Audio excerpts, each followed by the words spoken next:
Welcome to the third video in this 7-part series.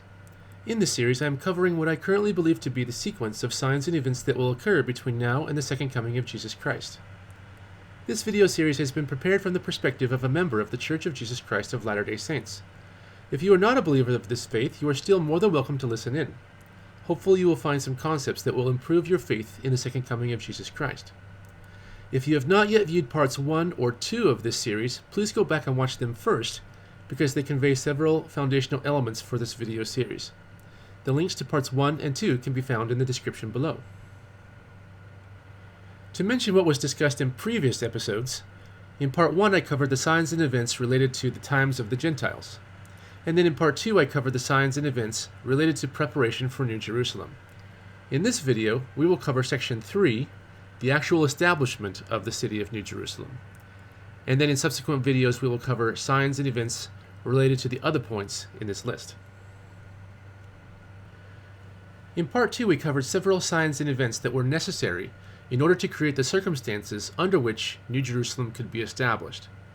Now that the necessary preparation has been accomplished, the signs and events of the second coming sequence move into the next section of signs and events, all of which are related to the actual establishment of the city of New Jerusalem.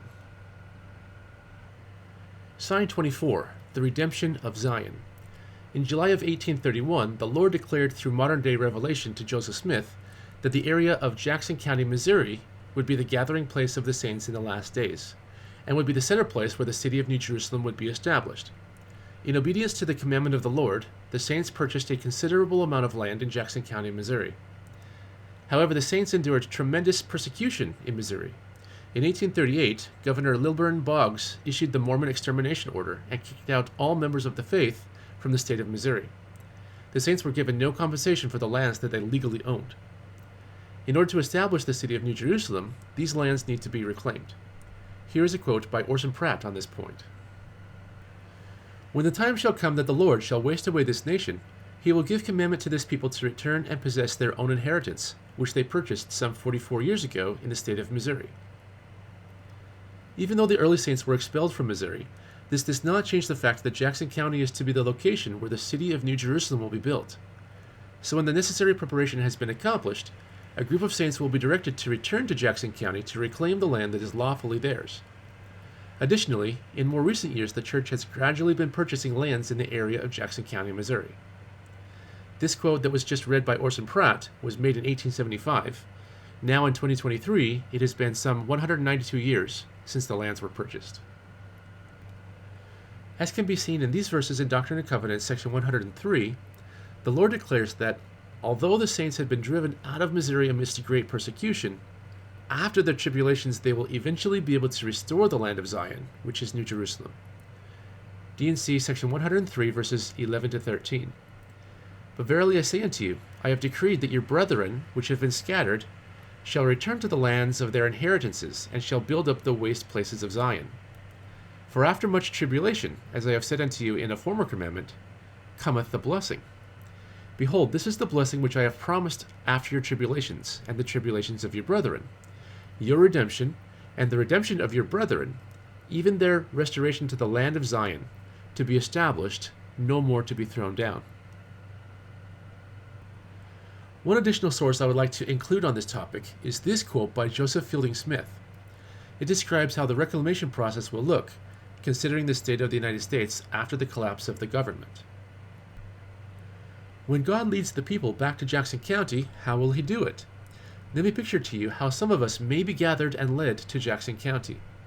I think I see 200,000 or 300,000 people wending their way across the Great Plain, enduring the nameless hardships of the journey, herding and guarding their cattle by day and by night, and defending themselves and little ones from foes on the right hand and on the left, as when they came here to Utah. They will find the journey back to Jackson County will be as real as when they came out here. Although we currently enjoy the benefits of modern-day technology, when these times arrive, they will likely be accompanied by a breakdown in the distribution of commodities, including fuel. This will render all forms of rapid transportation completely useless, and the travel from the Rocky Mountains back to Jackson County, Missouri will likely end up being something very similar to the trek that the early saints made as they crossed the plains to settle in Utah. Sign 25, a leader like unto Moses. Just a few moments ago in Sign 24, we looked at Doctrine and Covenants, section 103. In verses 11 to 13, the Lord explains that the saints will eventually be able to reclaim the area where New Jerusalem is to be built. Continuing on a bit further in section 103, the Lord further declares that he will raise up a special leader to guide the saints back to Jackson County, Missouri. Doctrine and Covenants, section 103, verses 15 to 16. Behold, I say unto you, the redemption of Zion must needs come by power. Therefore I will raise up unto my people a man who shall lead them, like as Moses led the children of Israel. I find it extremely compelling that the Lord describes this leader to be one like unto Moses, who guided the Israelites out of bondage and led them to the promised land. Similarly, this leader will also be guiding the Lord's people to a promised land, where they will build up the prophesied city of New Jerusalem. Sign 26, the establishment of the city of New Jerusalem. Once the saints have successfully made the trek to Jackson County, Missouri, they will establish New Jerusalem and begin the long process of building it into a great city. Doctrine and Covenants, section 45, verses 66 to 67. And it shall be called the New Jerusalem, a land of peace, a city of refuge, a place of safety for the saints of the Most High God. And the glory of the Lord shall be there, and the terror of the Lord shall also be there, insomuch that the wicked will not come unto it, and it shall be called Zion. Despite the considerable unrest that will be present in the United States at this time, the city of New Jerusalem will be a place of refuge and security for all those that gather to it. The Book of Mormon also provides a reference to the building up of New Jerusalem. In terms of background, the Book of Mormon provides a captivating recount of the visit of Jesus Christ to the American continent after his resurrection. The account of this visit is given in 3rd Nephi, and the person speaking in this verse is Jesus Christ himself. 3rd Nephi chapter 21, verse 23. And they, meaning the Gentiles, shall assist my people, the remnant of Jacob, and also as many of the house of Israel as shall come, that they may build a city which shall be called the New Jerusalem. In this verse, Jesus Christ is saying that the repentant Gentiles will assist the Lord's people, the remnant of Jacob, or in other words, the house of Israel, to build the city of New Jerusalem. It is interesting to note that members of the house of Israel will be the main builders of New Jerusalem, and that the righteous Gentiles will only be assisting. Sign 27, the Law of Consecration fully restored. With the city of New Jerusalem being established in Jackson County, Missouri, we will also see the full implementation of the Law of Consecration. Doctrine and Covenants, section 105, verse 5. And Zion cannot be built up unless it is by the principles of the law of the celestial kingdom. Otherwise I cannot receive her unto myself. Here the wording, the law of the celestial kingdom, is synonymous with the law of consecration. So we can see that the city of New Jerusalem cannot be built up unless it is done on the basis of the law of consecration. Additionally, we have the following quote by Orson Pratt regarding the law of consecration in New Jerusalem. No man in those localities of New Jerusalem will be permitted to receive a stewardship on those lands unless he is willing to consecrate all his properties to the Lord. That will be among the first teachings given. With the full restoration of the law of consecration, those living in New Jerusalem will consecrate their time, talents, and possessions to building up God's kingdom and ensuring that there are no poor among them. Sign 28, the return of the city of Enoch. This sign will no doubt be a miraculous event. It is covered in the following verses in the book of Moses in the Pearl of Great Price. Moses chapter 7 verses 61 to 64. And the day shall come that the earth shall rest, but before that day the heavens shall be darkened, and a veil of darkness shall cover the earth. And the heavens shall shake, and also the earth, and great tribulations shall be among the children of men. But my people will I preserve. And righteousness will I send down out of heaven, and truth will I send forth out of the earth, to bear testimony of mine only begotten, his resurrection from the dead, yea, and also the resurrection of all men. And righteousness and truth will I cause to sweep the earth, as with a flood, to gather out mine elect from the four quarters of the earth, unto a place which I shall prepare, an holy city, that my people may gird up their loins, and be looking forth for the time of my coming. For there shall be my tabernacle, and it shall be called Zion, a new Jerusalem. And the Lord said unto Enoch, Then shalt thou and all thy city meet them there, and we shall receive them into our bosom, and they shall see us, and we will fall upon their necks, and they shall fall upon our necks, and we will kiss each other. And there shall be mine abode, and it shall be Zion, which shall come forth out of all the creations which I have made, and for the space of 1,000 years the earth shall rest. In terms of background, we learn from Moses chapter 7, verses 19 and 69, that Enoch and his city were so righteous that God received it up unto his own bosom. We do not know precisely what that means or where the city of Enoch has been all this time. However, we can see from these verses that at some point after the city of New Jerusalem has been established, the city of Enoch will return. This will prove to be a truly miraculous event when it occurs. Sign 29. A large earthquake associated with the return of the lost 10 tribes. Later on in this section of signs and events, we will discuss the return of the lost 10 tribes.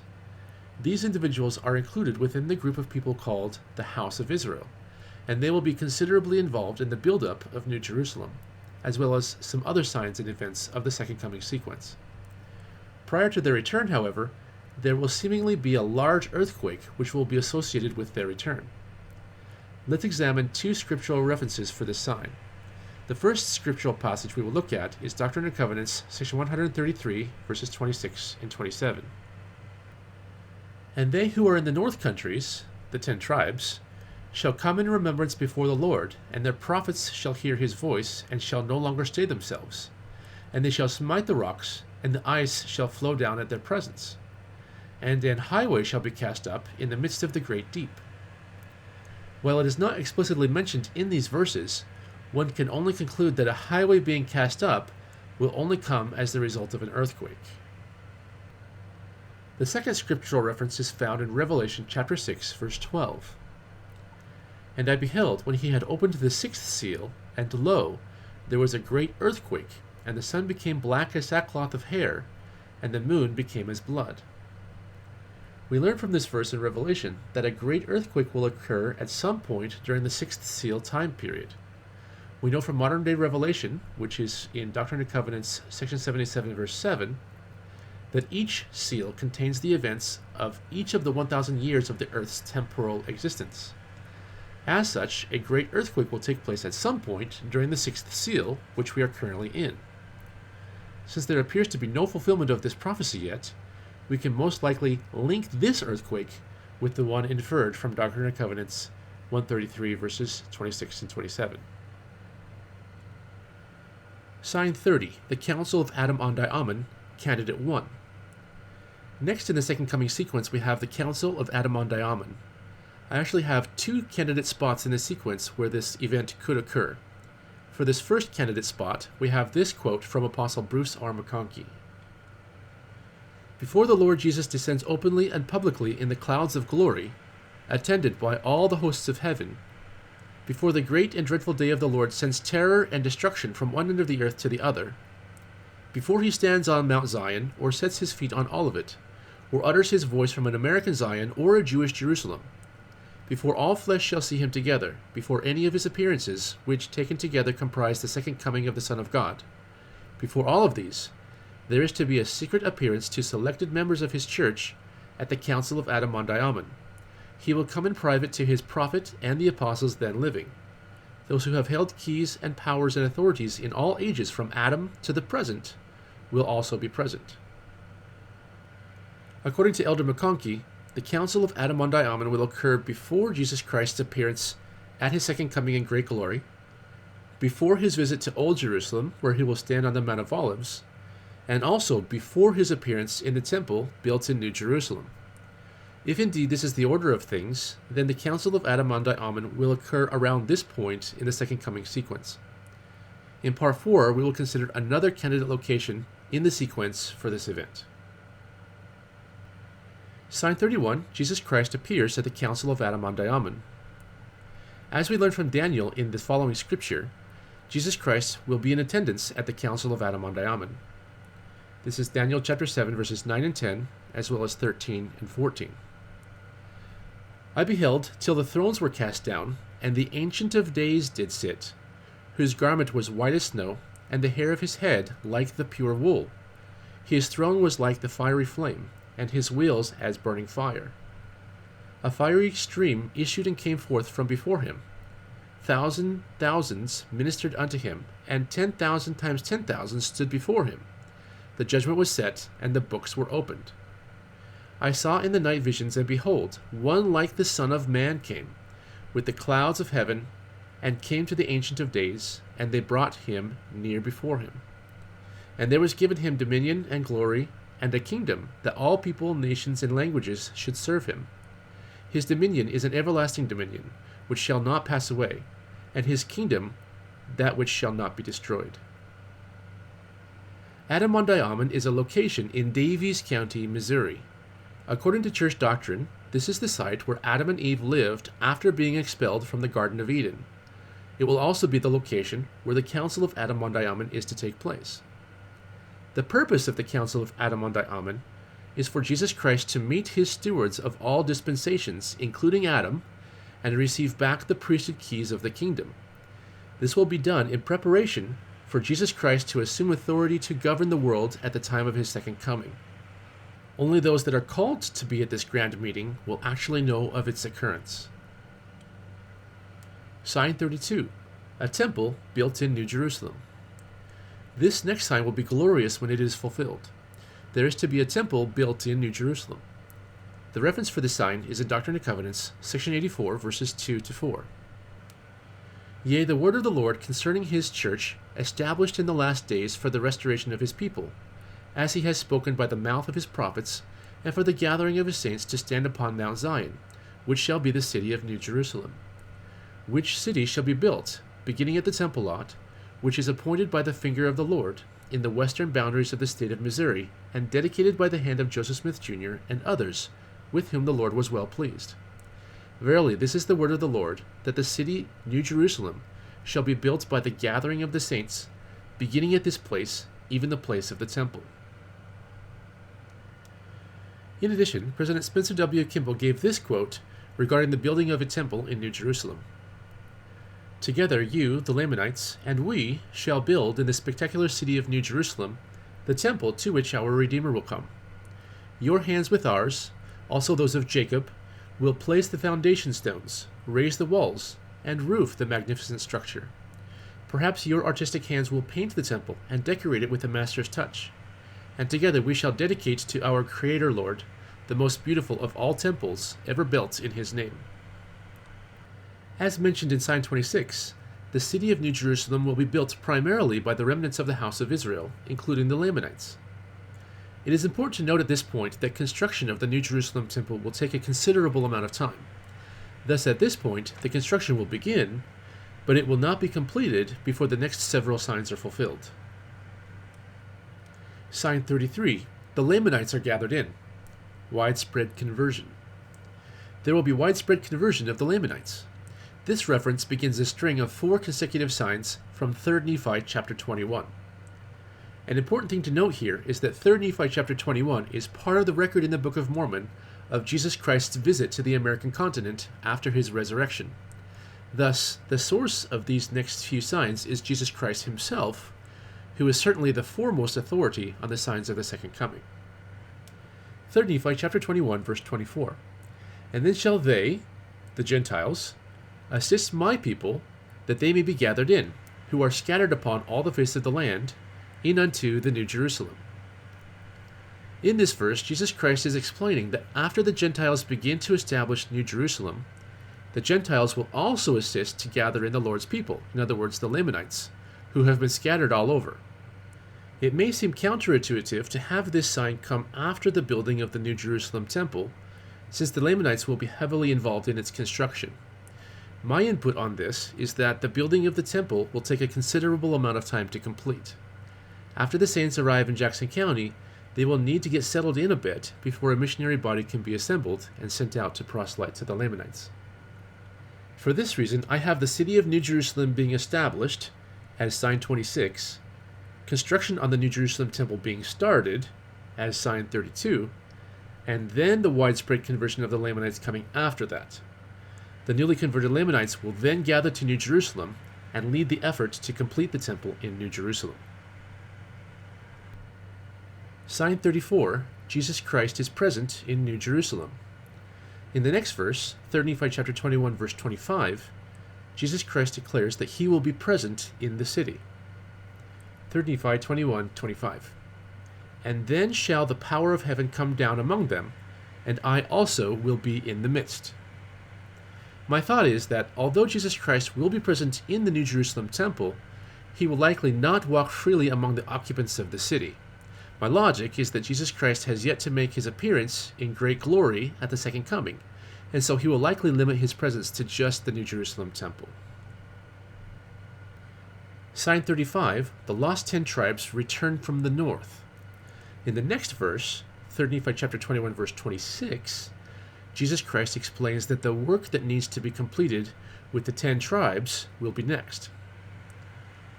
And then shall the work of the Father commence at that day, when this gospel shall be preached among the remnant of this people. Verily I say unto you, at that day shall the work of the Father commence among all the dispersed of my people, yea, even the tribes which have been lost, which the Father hath led away out of Jerusalem. Logically, in order for the work to commence among the 10 tribes, they will need to have returned. They will come forth from wherever the Lord has hidden them, and they will make their way to New Jerusalem. There will be an extensive amount of work to be done once the 10 tribes have returned. Included in the work that needs to be accomplished among the 10 tribes are the following major tasks. They will need to be taught the fullness of the gospel. The fullness of priesthood blessings will need to be administered to them. They will need to receive their temple endowments, and they will need to begin the work of redeeming their ancestors. All of this in addition to working on the building of the New Jerusalem temple. It will be an extremely busy time for the 10 tribes once they have arrived in Zion. One last comment regarding the return of the 10 tribes. When they return, they will bring with them their scriptural records. It is prophesied in the Book of Mormon that the records of the 10 tribes will be combined with the Bible and the Book of Mormon. 2 Nephi chapter 29, verses 12 and 13. For behold, I, the Lord, shall speak unto the Jews, and they shall write it. And I shall also speak unto the Nephites, and they shall write it. And I shall also speak unto the other tribes of the house of Israel, which I have led away, and they shall write it. And I shall also speak unto the nations of the earth, and they shall write it. And it shall come to pass that the Jews shall have the words of the Nephites, and the Nephites shall have the words of the Jews. And the Nephites and the Jews shall have the words of the lost tribes of Israel. And the lost tribes of Israel shall have the words of the Nephites and the Jews. Consider for a moment how amazing it will be to read the scriptural record of the 10 tribes. I personally am looking very forward to it. Sign 36, the righteous saints gather to Zion. Continuing further in 3 Nephi chapter 21, in verses 28 and 29, we read about this next sign. Yea, and then shall the work commence with the Father among all nations in preparing the way whereby his people may be gathered home to the land of their inheritance. And they shall go out from all nations, and they shall not go out in haste, nor go by flight. For I will go before them, saith the Father, and I will be their rearward. In Doctrine and Covenants section 45, verses 69 and 71, there is additional information that provides further input on this sign. And there shall be gathered unto it, New Jerusalem, out of every nation under heaven, and it shall be the only people that shall not be at war one with another. And it shall come to pass that the righteous shall be gathered out from among all nations, and shall come to Zion, singing with songs of everlasting joy. From these verses we can understand that there will be righteous saints gathered to New Jerusalem from among all nations. However, this raises an interesting question. Will all the righteous be gathered out from among all nations and gathered to New Jerusalem? Last year I had the wonderful opportunity to spend some time with one of the current apostles. I asked him this very question: will all the righteous saints be gathered to New Jerusalem, or only some of them? His answer was quite interesting. To summarize, this apostle said that right now the focus is on building up Zion in the countries in which we live. That focus might change at some point, but right now that is the focus.